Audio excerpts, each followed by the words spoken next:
Hey guys, what is up? This is Mr. A. Crizzy here, and in today's movie review, this review is going to be on the third Final Destination movie, Final Destination 3. Final Destination 3 was released in 2006 and stars Mary Elizabeth Winstead, and anyway, in this movie, 6 years after a group of high school students first cheated death, another teenage girl, played by Mary Elizabeth Winstead, has a premonition that she and her friends will be involved in a roller coaster accident. And then when the vision proves to be true, of course, like it actually happened for real, like the student and her fellow survivors must deal with the repercussions of cheating the Grim Reaper. And so, yeah, and kind of almost like the first two Final Destination films, you get lots of like brutal deaths caused by chain reactions, and well, you guys already get it. So you guys pretty much already get it by this point. So at this point, but yeah, sometime after what, excuse me, pardon me. So I think sometime after watching the first two Final Destination films, because just like that back in March when I was preparing myself for the new one, I actually watched this movie on Max, HBO Max, Final Destination 3. And I gotta say, this was actually a pretty good film in my opinion. Like, some people even said Final Destination 3 was their favorite Final Destination film out of all of them. And yeah, I can definitely see that. Although it's probably not really my favorite Final Destination film in my opinion. But don't get me wrong, I still think the third one is still a good movie regardless. And I think what makes this movie likable enough is that the opening to this film it actually takes place on a roller coaster. And of course, Mary Elizabeth Winstead, she has a premonition, a vision on what's gonna happen to the roller coaster.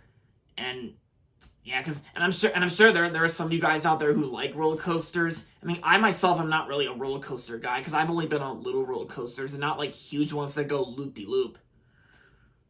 But yeah, after watching this movie, I actually did some research on where they filmed the roller coaster scene, and that roller coaster actually used to be in Canada, but unfortunately, sadly, it's no longer there, because it was probably due to some sort of remodeling or something like that. But yeah, I thought the roller coaster scene I thought was pretty cool though. I actually liked the roller coaster scene involving both the premonition and then it actually happens for real.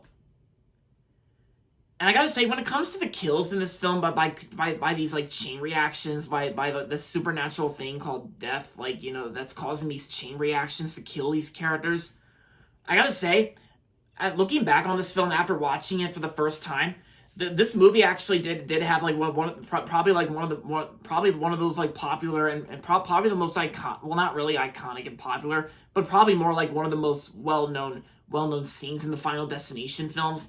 And it actually has something to do with these tanning bed scenes. It's actually the tanning bed kill thing. It was actually these two girls actually one of them sets the soda on top of somewhere, and then when they get under the tanning beds, this chain reaction ultimately gets ready to kill them. And of course the tanning bed machines actually overheat, the temperatures actually overheat, and then of course the two girls end up getting stuck in the tanning beds, and of course they get burned from the heat. And yeah, it's really brutal in a way, and there's a reason why it's meant to be brutal, of course, and it may not be suitable. And by that I mean it's probably not comfortable for anyone to watch in case if it's not for the faint of heart for you.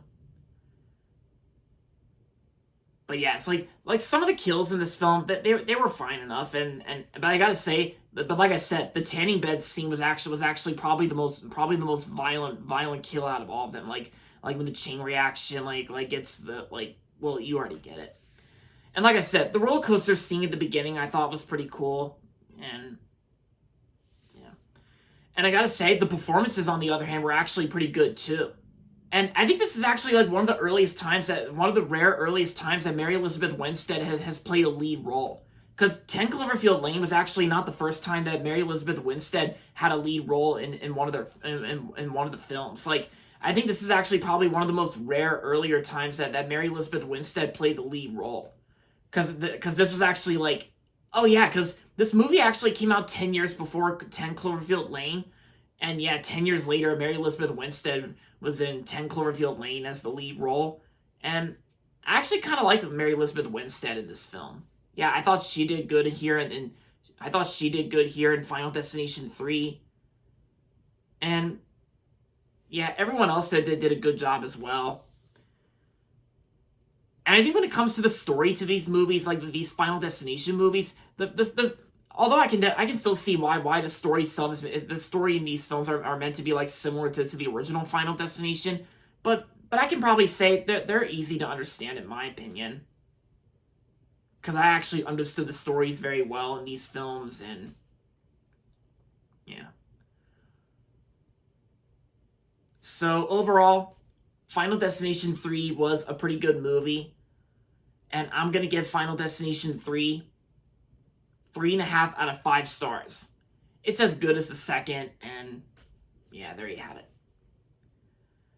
And there you have it, guys. That's going to be it for my movie review on Final Destination 3.